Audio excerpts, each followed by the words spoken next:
शेतकरी बांधवांना आपण पुन्हा एकदा आता नांगरणी 2 फळी नांगरणी केली होती ऊसाच्या शेतामध्ये। त्यानंतर आपण आता फट्ट्या मारून घेत आहोत।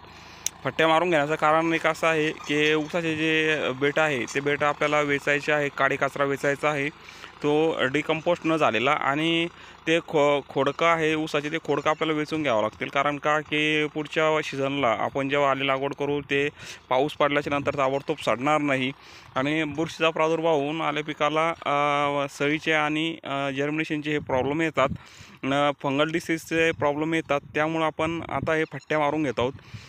शेतकरी मित्रांनो कॉमन सगळे शेतकरी 2 फळी नांगर करतात, त्यानंतर डायरेक्ट रोटा करतात। रोटा केल्याच्या नंतर डायरेक्ट बेड पाडून आणि नंतर पुन्हा ठिबक आतरून मग लागवडीचा प्रोसेस चालू होते।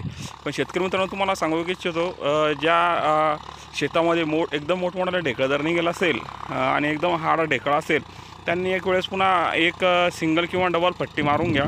त्यांनी काय होईल की ढेकळ हे एकदम म्हणजे एक फुटेल व खालची माती वरची माती अशी समजा मिक्स होईल आणि एकजीव होईल आणि रोटा मारल्याच्या नंतर पुन्हा त्या मातीला एकदम सुटसुटीतपणा येईल आणि लागवडीसाठी एकदम म्हणजे पूर्व मशागतीसाठी एकदम चांगल्या पद्धतीनं शेत हे तयार होईल आणि त्याचा फायदा आपल्याला जर्मिनेशनसाठी, त्यानंतर ॲव्हरेज वाढवण्यासाठी, त्यानंतर जे फंगल डिसीज असतात शेतामधले त्याचा बराचसा कंट्रोल त्याच्यावरती येतो आणि यील्डमध्ये चांगला फरक पडतो। शेतकरी मित्रांनो आज आपण आपल्या शेताला या फट्ट्या मारण्याचं काम हे आज चालू आहे आणि आता आपल्याला जूनच्या पहिल्या 15 आठवड्यामध्ये जर मिरग नक्षत्रामध्ये पाणी पडला तर आपण या प्लॉटमध्ये आले लागवड ही करणार आहोत। शेतकरी मित्रांनो खोडकं हे ज्या शेतकऱ्यांचे ऊसाच्या शेतामध्ये आले लागवड करायची असेल त्यांनी आपले हे जे खोडका आहे ऊसाचे हे पूर्ण वेचून घ्या, कारण यामुळे निमॅटोडचा प्रादुर्भाव हा जास्त होतो। 1 नंबर 2 नंबर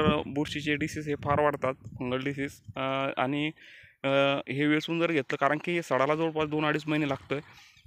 2 ते 2.5 महिन्यामध्ये सडणं हे जवळपास इम्पॉसिबल असतं आणि याच्यामुळं बराचसा नुकसान हे आपलं आल्याचं होऊ शकतं। त्यामुळे सगळ्या शेतकऱ्यांनी लक्षात घ्यावं, ज्या ऊसाच्या पट्ट्यातले शेतकरी आहेत त्यांनी आपले व्यवस्थित आपलं काडी कचरा वेचून घ्या, जेणेकरून आपल्याला पुढं काही प्रॉब्लेम येणार नाही। व्हिडिओ आवडल्यास लाईक शेअर सबस्क्राईब जरूर करावा। धन्यवाद।